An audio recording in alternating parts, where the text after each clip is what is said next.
En México ya tenemos más de un año en pandemia. Algunos meses han sido muy complicados.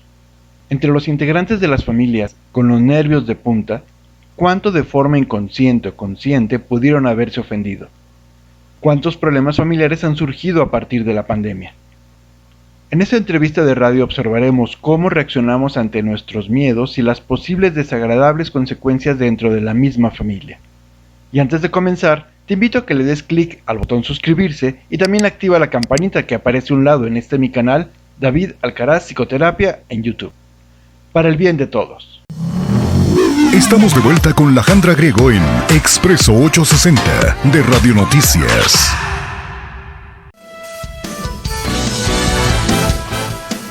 Y estamos en Expreso 860 de vuelta ahora para platicar con nuestro psicoterapeuta David Alcaraz desde la Ciudad de México, que ya saben, esto se proyectaba para un par de meses nada más, se supone. Ya llevamos un año y marzo, abril, mayo, junio. Un año, 4 meses, David Alcaraz, ¿cómo estás? Así es, efectivamente, ya llevamos todo este tiempo, por lo menos que nos llegó a México, digamos, que empezamos en marzo. Y aquí seguimos, mira, nada más en una transición un poco complicada a veces, porque ya no sabemos si seguimos, no seguimos, nos sentimos que estamos, pero no estamos, entonces en eso andamos. Así estoy. Mira, lo importante es que sí, la verdad ha sido de bastante provecho lo que nos has participado en cada uno de los programas, porque de repente creo que más lo que fueron los primeros 4 meses, no, yo creo que no, porque los primeros meses era muy incierto y muchos creíamos que 1 mes, 2 meses y esto se acaba. Cuando vimos que no terminaba, yo creo que a partir de este mes del año pasado, a partir de junio en adelante, creo que es cuando se puso muy pesado en cuestión emocional, física, económica, que todo empezó a tomar un rumbo muy desconcertante para cada uno de nosotros a nivel mundial. Sí, sin duda, hubo un desánimo de decir, újole, no, esto sí va para más largo, y eso, pero no saber cuándo, cuánto tiempo, de qué forma, sí se sintió un bajón, un desánimo completo, y de ahí luego siguió el segundo pico que empezó como por noviembre más o menos, por lo menos aquí en México. Igual acá. Que empezaron a subir las cifras y empezaron a subir, y entonces otra vez hubo muchas pérdidas de familiares en el segundo pico sobre todo. Bueno, pues así hemos andado y seguimos con consecuencias y seguimos en pandemia, ¿eh? Sí. No lo hemos librado. Exacto, y así es como está fluctuando todo esto del comportamiento humano y por ende ha sido bien importante, repito, el apoyo que nos has estado brindando en todos estos programas. Por eso te dejo los micrófonos. Pues muchísimas gracias. Pues aprovechando el tiempo, en esta transición de las cuales les estoy mencionando, incluso para mí es un poco complicado a veces decir qué tema quiero sugerirles ahorita, porque ya estamos mejor, pero no hemos estado mejor, o sea, no hemos salido, pero sí hemos salido, y algo que sí ha pasado es que ya nos hemos podido dar cuenta un poquito hacia atrás, hacia la retrospectiva, cómo nos hemos venido comportando y qué ha venido sucediendo en nosotros. Y eso que les quiero hablar ahora es sobre las familias. ¿Qué ha pasado con nuestras familias durante todo este tiempo, todas estas transiciones que estamos mencionando ahorita? ¿Qué ha pasado y cómo nos hemos sentido?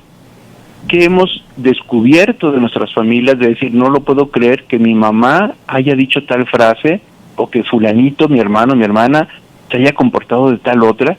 Y entonces quiero hablar un poco como del perdón, por así decirlo, perdonar a nuestras familias o que nuestras familias nos perdonen a nosotros, de cómo fue, sobre todo los eventos más difíciles, primer pico, segundo pico y todos estos sucesos, cómo nos fueron agarrando. Entonces, pues ahí les voy con el tema de hoy. Te escuchamos. Gracias. Al inicio de la pandemia, fíjense nada más, hubo un fenómeno que me llamó mucho la atención en las familias, bueno, en algunas familias. Se reunieron para vivir la cuarentena vivir la pandemia. Por ejemplo, si un hijo o una hija vivía sola, se regresaron a vivir a casa de los papás o de la mamá o del papá, etcétera.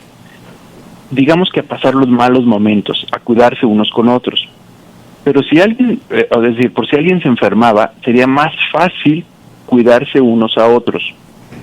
Algunas personas lo tomaron incluso más drástico y me tocó escuchar como comentarios, si si esta pandemia es la apocalipsis, pues nos unimos para pasar juntos lo que se tenga que pasar. Afortunadamente, como ya hemos visto, no resultó tan apocalíptico este asunto. Pero lo que algunas personas están regresando a sus casas donde vivían solos antes de la pandemia, o solos con su hijo o su hija pequeñita, quiero decir, ¿no? También.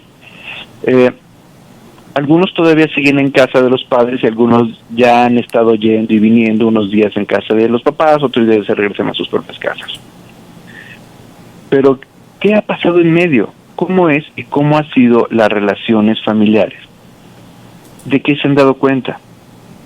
Familias que siempre han estado unidas y también las que se unieron para vivir la pandemia, y cómo todavía seguimos en pandemia, es decir, todavía estamos en pandemia, seguimos con los problemas familiares, incluso para esos hijos, hijas que están en transición de regresar a sus casas como antes o todavía no. Porque todavía están al tanto de la mamá o todavía están al tanto del papá o de ambos, y cómo están viviendo lo que pasó en medio en todo este año y medio. Fíjense bien. ¿Qué ha pasado con las relaciones familiares en medio de la pandemia? ¿Se acuerdan sobre todo que el año pasado sacábamos lo mejor de nosotros o lo peor de nosotros, o dicho de otra forma, a lo mejor salió nuestro verdadero yo, o por lo menos ese otro yo que estaba un poco medio oculto? Pero no solo el verdadero yo de una persona, sino el verdadero yo de los padres o de los hermanos y de nosotros mismos, y o del hermano o hermana que regresó a casa, que ya se ve ahí. Será importante mencionar aquí que todos tenemos una familia y venimos de una, más ausente, más presente, a lo mejor más pequeñita o un poco más grande. Hoy en día hay quien, a año y medio de la pandemia, desde que empezó el primer fenómeno en China, puede estar diciendo, pues yo ya salí a flote o salí a flote de esta pandemia. Y sí, que bueno, ahí la llevamos. Pero también salió a flote nuestra forma de ser, salieron nuestras otras formas de ser. Hay quien en esta pandemia estuvo más agresivo en casa, o más sumiso, pasivo, introvertido. Hay quien se volvió más propositivo, o a lo mejor más controlador. Lo que yo puedo entender en estos ejemplos que les doy es debido a que se agudizaron nuestros miedos. Claro, teníamos mucho miedo ante lo que podía pasar, teníamos mucha ansiedad, angustia ante lo que podría ser y cómo sería. Y eso nos llevó a que se exacerbaran nuestros miedos, y por ende también se exacerbó la forma en que yo reacciono ante los miedos. Todos nosotros, yo también, tenemos algunos miedos más agudizados que otros. Venimos de una historia de vida con heridas emocionales y que muchas siguen abiertas, las cuales a lo mejor ya no son tan visibles porque con el paso de los años hemos ido aprendiendo a protegerlas, como si pusiéramos un escudo protector. Pero la forma de proteger esas heridas emocionales es lo que nos lleva a actuar o a reaccionar. Ahora imagínense un ambiente tan adverso como la amenaza de algo tan letal como en un principio era la pandemia, o con el primero y segundo pico que les hablábamos hace rato.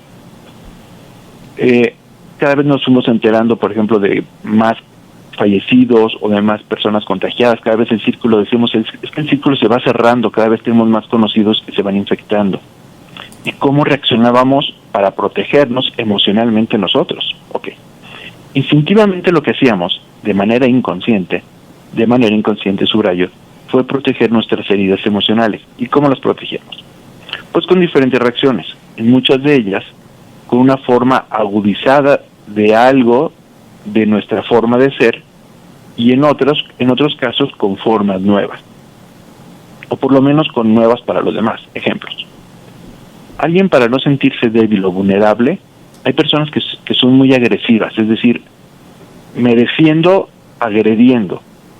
Antes de que yo me pueda sentir vulnerable, agredo. Y entonces, como se agudizó o se exacerbó todo esto en la pandemia, pues imagínense, se volvieron más agresivos, o más violentos, lo podríamos decir en algunos casos. Alguien, para sentirse seguro, quiere controlar lo más que pueda, controlar a los más que pueda. Si puedo controlar lo más posible, me aseguro que voy a tener lo que necesito para sentirme mejor. Eso inconsciente y emocionalmente, ¿ok? Hay quienes, por el contrario, su forma de proteger sus heridas emocionales es hacerse bolita, como autohacerse conchita, y entonces no mostrar las emociones con las que se sienten vulnerables, porque tienen miedo que alguien los pueda lastimar, como en otras ocasiones fue. Entonces se van más hacia adentro, más tímidos o más introvertidos o más depresivos. O los que, para no sentirse vulnerables o débiles, se hacen los valientes. Y aquí no pasa nada, y este bichito no es para tanto, y no me cuido. O en este mismo rubro, hay quien se protegerá siendo muy extrovertidos, muy hacia afuera, y todo es chiste, y todo es fiesta, y jajaja, y jajaja, y jajaja, pero por dentro me estoy sintiendo mal, por eso mi escudo es de esa forma. Todo porque teníamos ante nosotros una gran amenaza. Ahora imaginen todo lo anterior, cada miembro de la familia, no importando si en la misma casa eran 2 o 3 personas o más, cada uno con sus miedos agudizados y reaccionando de formas diferentes, metidos en una misma casa sin poder salir. ¿Ahora entienden por qué pasó lo que pasó con algunas familias? Ok. En estos momentos no voy a hablar de si funcionan o no funcionan estos escudos emocionales, eso lo hablaré en otro momento. Pero sí llegamos a escuchar frases como, pero mamá, ¿cómo puedes decir eso? O, fulanito, pero ¿por qué te comportas así? Te desconozco. O, ya no aguanto más, ya no lo aguanto o ya no lo aguanto más. O, pero ¿por qué te portas así conmigo? Por todo eso también muchas parejas se separaron en el año pasado. Y ante más miedo, mayor reacción. Por ejemplo, si alguien de la familia resultaba infectado, algunas reacciones de otros familiares de verdad que eran desconocidas.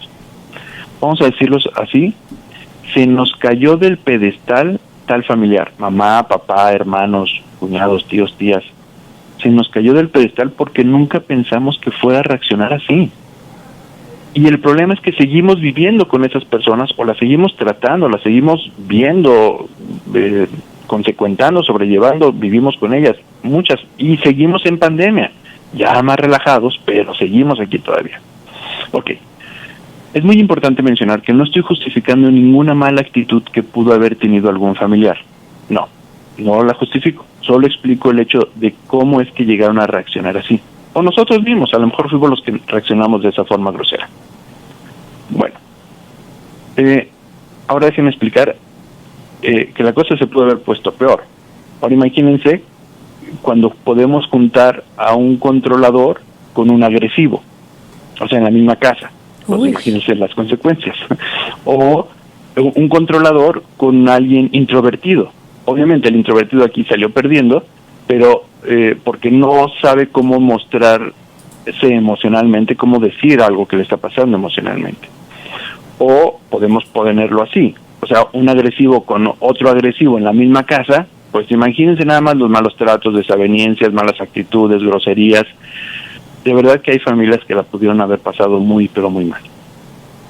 Ok, pero entonces, bueno, aquí nada más cabe mencionar que no todos fueron así. Hay también los que son más conciliadores o más propositivos, pero que muchas familias, por temas de los miedos, en varios momentos la pasaron muy mal, eso sin duda. ¿Qué podemos hacer en esta situación? Por un lado, si fuimos nosotros los agresores, pues pedir perdón. Claro, lo digo bien fácil. Entiendo lo difícil que puede ser para un agresivo, una persona que se comporta agresivamente por miedo, pedir perdón. Pues no es lo menos que va a poder hacer. O sea, es más fácil echarle la culpa primero a otro que nosotros pedir perdón. Pero sería algo prudente. Otro es que no tomarlo personal. Aquí es un poco complicado este tema, pero lo voy a tratar de resumir. Cuando decimos no lo tomes personal es porque entonces estas personas que se mostraron agresivas, controladoras, etcétera, no lo estaban diciendo de manera superficial a la persona que se lo dijeron. No, más bien era de manera inconsciente, estaban solamente defendiéndose a ellos mismos. Claro que de forma superficial, o sea, lo que sí pudimos escuchar es de que sí agredió fulanito a perenganito o a perenganita, de manera verbal y todos lo escuchamos. Pero en realidad no se lo estaba diciendo a esa persona, se lo estaba diciendo a sus propios miedos. Es ahí cuando decimos no tomárnoslo lo personal. Entonces, entiendo que es complicada esta situación, entiendo que es como difícil podernos quitar eso de que, pero es que a mí me lo dijo, a mí me ofendió. Sí, pero en realidad no te lo estaba diciendo a ti. Haz de cuenta que tú eres un espejo, entonces ahora sí que soy espejo y me reflejo. Se lo estaba diciendo a esa misma persona. Pero sí valdría la pena que a lo mejor, dependiendo de las familias, porque no todas es posible, pudieran reflexionar estos temas en algún momento y decir, a ver, vamos a entendernos y saber que debido a que teníamos los pelos de punta, los nervios hechos nudo, que reaccionamos de formas inadecuadas. Y entonces podernos perdonar y podernos suavizar y relajar y decir, pues esperemos que esto no lo volvamos a suceder y que no nos vuelva a pasar. Porque nos tenemos que seguir llevando como familia y entender que fue también debido a el gran estrés que teníamos en otros momentos, la Alejandra. Wow, pues intenso que estuvo el tema para hoy y más esto, ¿no? El darnos cuenta de en qué parte encajamos de la que nos estás compartiendo. ¿Cuál es el yo que a veces me resisto a ver en ese espejo que bien dices? Y que al igual tengo que aprender a compaginar con las demás personas y con esas otras partes o dimensiones, ¿no? Que a veces, repito, no queremos aceptar. En fin, David, muchísimas gracias por compartirnos y para quien le quedó alguna duda o quiere ahondar más en este tema, dinos a dónde podemos hacer contacto, por favor. Claro que sí, sigo dando psicoterapia en línea o presencial acá en la Ciudad de México, pero también en línea, también a familiares, por ejemplo, también he estado tratando familias o parejas, justo por estos temas que les estoy hablando. Entonces, si quieren arreglar alguna desaveniencia familiar o personal, con todo gusto lo pueden ver conmigo en el 55-7463-3416, repito, 55-7463-3416, o en mi página de Facebook, Cursos Crecimiento Personal, David Alcaraz. Muchas gracias, David, te escuchamos el siguiente jueves. Que estemos muy bien. Gracias igualmente, nosotros seguimos en 860 Radio Noticias con más, ya viene Vox Populi, gracias a mis compañeros Javi y Jonathan en controles, yo soy Alejandra, pasen un excelente jueves. Por hoy ha sido todo, te esperamos de 11 a 12 de lunes a viernes, Expreso 860. Expreso 860. El magazine de alto contenido de 860 Radio Noticias. Gracias por escuchar este contenido, espero que sea en tu mayor beneficio. Si sabes de alguien que también le pudiera ayudar, te invito a que compartas este video. Recuerda suscribirte, es gratis, y activar la campanita en mi canal, David Alcaraz Psicoterapia en YouTube. Para el bien de todos.